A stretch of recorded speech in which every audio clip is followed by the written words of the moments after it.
j'espère que vous allez bien. Alors aujourd'hui une vidéo un peu spéciale puisqu'on se retrouve dans ma cuisine. Vous savez que je sors mon prochain e-book de recettes le 17 mai, donc c'est bientôt. Et en attendant, je vous ai promis des surprises. La semaine passée, j'ai posté une première recette sur mon blog que je vous offre en cadeau, en avant-première, avant la sortie du e-book. Et aujourd'hui, j'avais carrément envie, je me suis dit soyons fous, on y va, de filmer une recette, donc une autre recette qui sera dans cet e-book. J'espère que vous êtes prêts. La recette se retrouvera par écrit donc sur mon blog, comme ça pour ceux qui veulent l'imprimer, ce sera beaucoup plus facile. C'est parti. Alors la recette que je vous propose aujourd'hui donc en vidéo, c'est une recette super facile, comme toutes les recettes que je fais en général. J'aime bien que ce soit facile, rapide, simple à préparer, qu'il n'y ait pas 36 000 ingrédients, pour vraiment qu'on puisse... L'objectif c'est de vous montrer qu'on peut manger sainement au quotidien, même quand on n'a pas spécialement trop le temps. Donc ici je vous propose des galettes de patates douces. C'est vraiment un aliment que j'affectionne beaucoup parce que il fait partie vraiment des bons glucides à consommer. Donc la patate douce elle est super riche en vitamine A, en vitamine C, en minéraux. Son indice glycémique évidemment est beaucoup plus intéressant que les pâtes, le riz et tous les autres féculents. Elle est anti-inflammatoire, elle est remplie de bonnes fibres également. Donc c'est vraiment un aliment au top. Et ici vous allez voir ma petite touche personnelle, ça va être de mettre des oignons verts, donc des jeunes oignons. Ceux qui apprécient moyennement, qui trouvent que le goût est trop fort, vous pouvez remplacer par de la ciboulette qui est déjà un petit peu plus léger. Alors cette recette vous pouvez la consommer en plat principal, comme accompagnement. Vous pouvez faire des mini galettes par exemple et proposer ça à l'apéritif. Vous pouvez aussi manger ça comme petit déjeuner, donc c'est vraiment une recette qui est assez complète puisqu'il y a des protéines, il y a des bons glucides, il y a des bonnes graisses. Il manque juste une bonne salade à côté ou une bonne poêlée de légumes et vous avez vraiment un repas au top. Alors donc pour la recette on va avoir besoin de 2 patates douces. Alors ça dépend la taille, là vous voyez par rapport à ma main. Donc elles sont, en général on trouve des patates douces qui sont quand même beaucoup plus grandes. Donc c'est 2 à 1, hein, c'est vraiment selon la taille. Alors vous avez besoin également de 2 cuillères à soupe de poudre d'amande. Donc ici poudre d'amande 100% naturelle.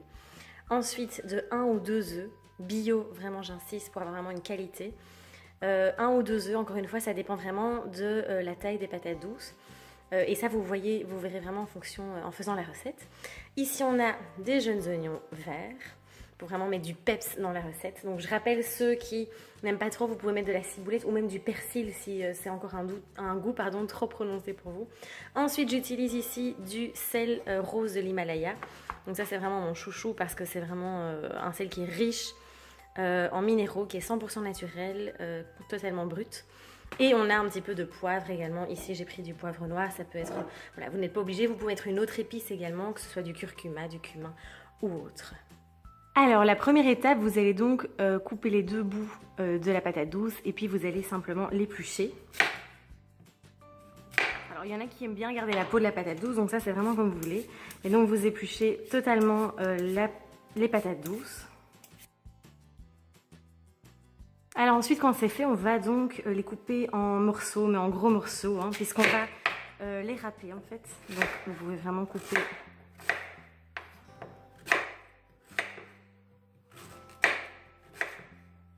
Voilà, donc ne vous cassez pas la tête à faire des morceaux parfaits, puisqu'on va les râper par la suite. Alors ici, moi je les coupe comme ça parce que je vais utiliser la machine électrique. Eh ben oui. Mais si vous avez une râpe manuelle, alors là, vous pouvez la laisser en moitié et râper alors sur la râpe.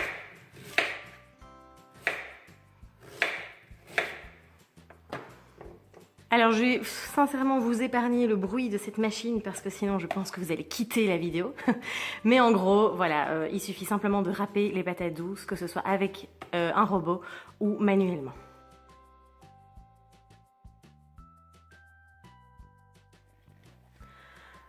Voilà, donc ensuite vous avez ici donc, les 2 patates douces qui sont râpées. Il suffit simplement de les mettre dans un plat, comme ça vous les réservez pour tout à l'heure. On va maintenant donc couper les jeunes oignons en petites rondelles. C'est parti pour la suite. Voilà, donc ici on va couper en fines rondelles les petits oignons. Ça donne vraiment un super goût, moi j'adore. Donc voilà, à vous de voir, vous pouvez en mettre plus ou moins, ça c'est vraiment comme vous le désirez. Donc vous coupez en fines rondelles.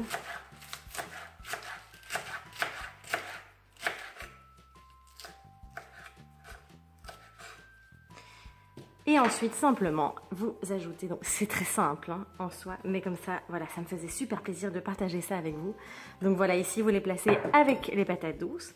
Ensuite, très facile, il suffit de rajouter les autres ingrédients. Donc, on rajoute la poudre d'amande. Et ensuite, on va rajouter les 2 œufs. Alors ici, vu la quantité de patates douces, clairement, j'aurais besoin de 2 œufs. À vous, après, de juger. Il ne faut pas qu'il y ait trop d'œufs non plus. Il ne faut pas qu'il y en ait... donc, il faut qu'il y en ait suffisamment aussi. Parce que sinon, vos galettes ne vont pas être liées, je veux dire, à la cuisson. Hop, le premier œuf. Et le deuxième. Ensuite, simplement, on va mélanger tout ça.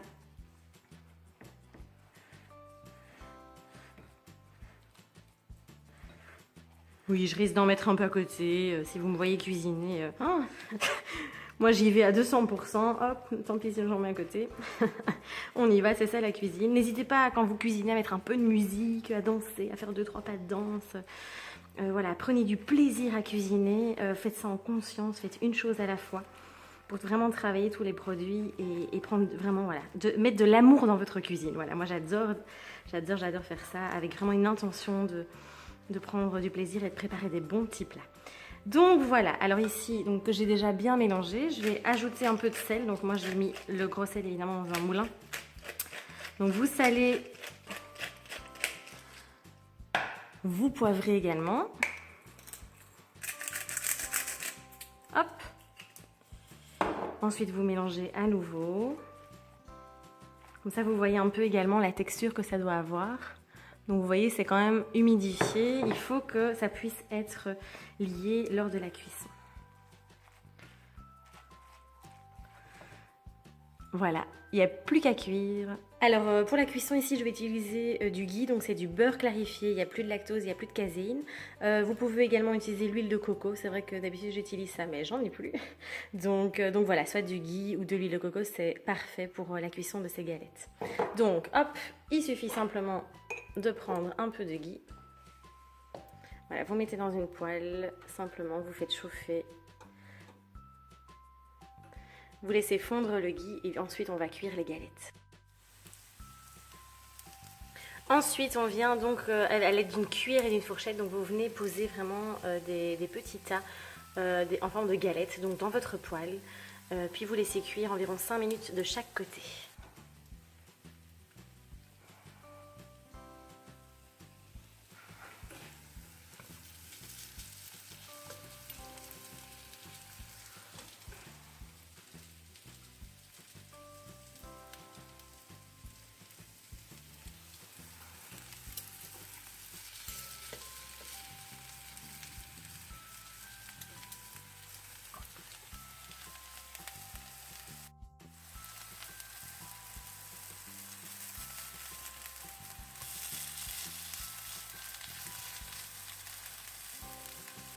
Et donc voilà, on a nos galettes de patates douces, donc vraiment c'est super bon. Vous pouvez servir ça aussi avec de la guacamole, moi je trouve ça délicieux, toujours avec des bonnes graisses. Et donc voilà, j'espère qu'elle va vous plaire, n'hésitez pas à me faire un petit retour quand vous l'aurez testé.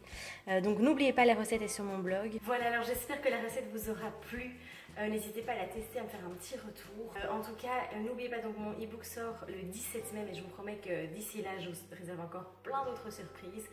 N'hésitez pas donc à me rejoindre sur Facebook, Instagram, brillettesante.com, c'est là qu'il y a plein d'autres recettes également, sur Pinterest également. En attendant, prenez soin de vous et osez briller, je vous embrasse.